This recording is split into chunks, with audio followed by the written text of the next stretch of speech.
शिवाय नमस्तुभ्यम।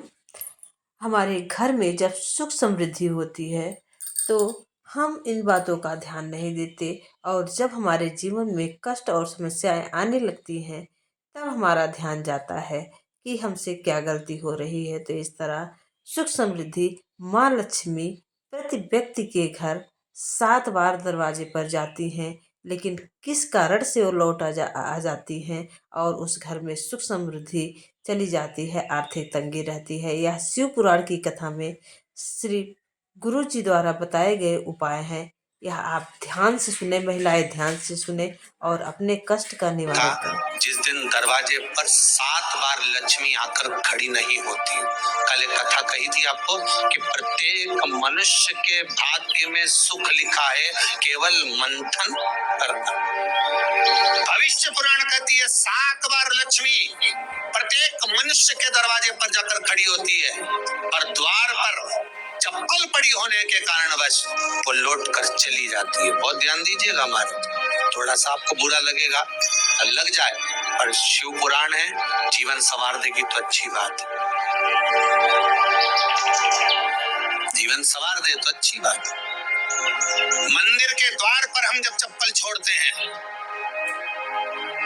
जिस मंदिर की चौखट पर चप्पल छोड़ी है, आप जितनी देर आराधना में लगे रहते हैं उतनी देर तक आपकी चप्पल पर जितने लोग लांग कर जाते हैं, जितने लोग लांग कर प्रवेश करते हैं, उसका भी दुख आपके भाग्य में आता चले जाता है। ध्यान दीजिएगा जब चप्पल का भविष्य पुराण में पढ़िएगा कभी की पादुका का महत्व क्या है, पादुका किस ओर उतारना चाहिए, पादुका को कहाँ रखना चाहिए, किस जगह पर बुआरी झाड़ू को रखना चाहिए, किस जगह पर चलनी को रखना चाहिए, सुई,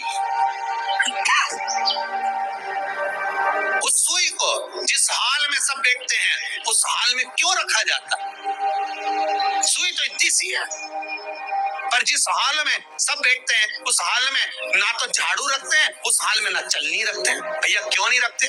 कारण क्या है कि जिस हाल में सब बैठकर बात करें, आवक जावक की बात हो, व्यापार की बात हो, लक्ष्मी की बात हो, प्रेम स्नेह की बात हो, आपस में बैठकर सब चर्चा कर रहे हो, अगर वहां छलनी होगी, झाड़ू होगी, तो बैठे बैठे बात करने में विवाद चालू हो जाएगा। 15-20 मिनट तुमने बहुत प्रेम की बात करी, अच्छे से बात करी, पति पत्नी बहुत प्रेम की बात कर रहे थे, मालूम पड़े बात करते करते से कब झगड़ा उत्पन्न हो जाए तो समझ में नहीं आया। हमारी बहू को क्या हो जाता है, बैठे बैठे बात करते करते झगड़ा कर देती है, जरा सी बात में झगड़ा चालू हो जाता है। कारण क्या है? जिस हाल में तुम बैठ रहे हो, जिस कमरे में तुम बैठ रहे हो, जिस हाल के अंदर सब बैठकर चर्चा करते, बात करते, चित्त करते, आपस में बैठकर सब लोग एक दूसरे के बातचीत करने बैठे, आय व्यय देखने बैठे, दुकान व्यापार की बात करने बैठे, उस जगह पर भी झगड़े का क्रम कहां से आ गया? एक ना एक का मुंह क्यों फूल गया? कारण क्या था? कोई बात टेंशन क्यों आ रहा है? मतलब उस हाल में या तो चलनी रखी है या झाड़ू रखी है, भले तुमने सोफे के नीचे फंसा दियो, भले तुमने पीछे फंसा दियो, पर पड़ी जरूर है, रखी जरूर है, कहीं ना कहीं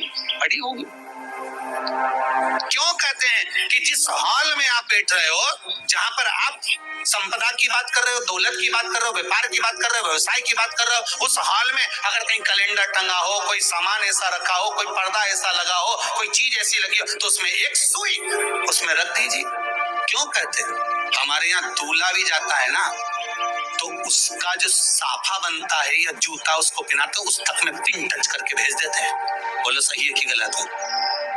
दूल्हा तोरण लगाने जा रहा है, दूल्हा तोरण देने जा रहा है, तो उसके जूते में भी पिन घुसेड़ कर भेजते हैं, पिन लगाकर भेजते हैं, उसके साफे में पिन लगाकर भेजते हैं। एक भले सुई नहीं लगाएंगे तो आल पिन लगाकर भेज देंगे। क्यों भेजते हैं? उसका कारण क्या है कि लक्ष्मी को लेने जा रहा है, संपदा लेने जा रहा है, और जिसको वो ब्याह करने जा रहा है उसका संबंध सुई और धागे के संबंध जैसा हमेशा सिला हुआ होना चाहिए, उधेड़ा ना जाए, कि चीज ऐसा कटा हुआ नहीं होना चाहिए।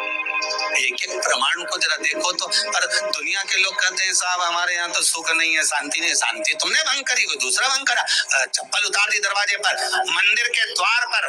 हम तो यहाँ तक कहेंगे पशुपति व्रत करने जा रहे हो, पशुपति व्रत को धारण करने जा रहे हो, एक सोमवार मत पहनो चप्पल, जब मंदिर जा रहे हो तब दिन भर पहनो, मंदिर जाओ मत पहनो। और जरूरी है कि मंदिर पहनने चप्पल पहनना जरूरी है? मत पहनो। मंदिर के द्वार पर जहां भगवान विराजे हैं उसके द्वार पर अगर आपने चप्पल उतारी है आप तो अंदर चले गए, और जितने लोग लांग रहे हैं उसका मालूम, उसका स्मरण कितना कितना गया। छाता, चप्पल, आसन,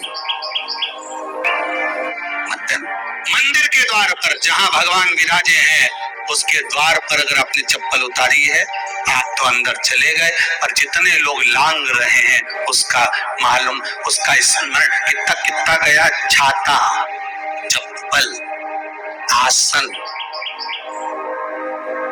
मांग का टीका, इसका भी वर्णन पहले कर चुके कथा आप लोगों ने सुना।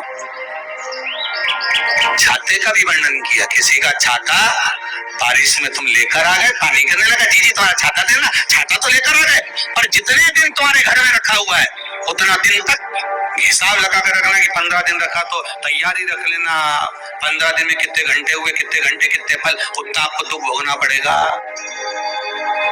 दूसरे का छाता आया, इसलिए कोई प्राण छोड़ता है, मरता है, तो उसके पद में यही सब चीजें देना पड़ती। क्या क्या बोलते जाओ, छाता, चप्पल, आसन, माला, सब देना पड़ता है।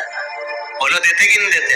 तो क्यों देना पड़ता है छाता? क्या काम का कि छाता देना पड़ेगा? क्या व्यक्ति 24 घंटे क्या धूप में रहता था कि पानी में रहता था जो छाता देना पड़ेगा? चप्पल क्यों देना पड़ेगा? इसलिए देना पड़ेगा, उसका शास्त्र प्रमाण।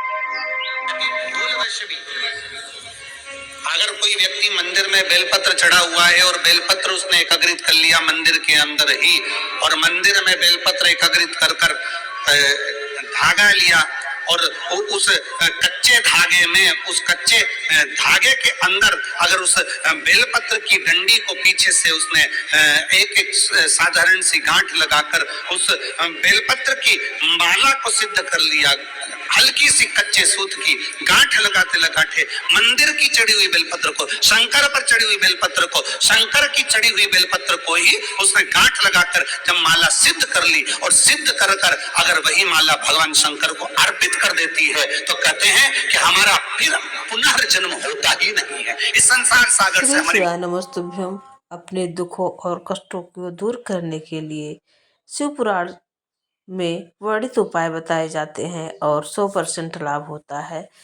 अगर आपके जीवन में कष्ट है, सुख समृद्धि की कमी है, आर्थिक तंगी है, तो प्लीज़ चैनल को सब्सक्राइब करें और अपने कष्ट और दुख को चुटकियों में गायब करें। श्री शिवाय।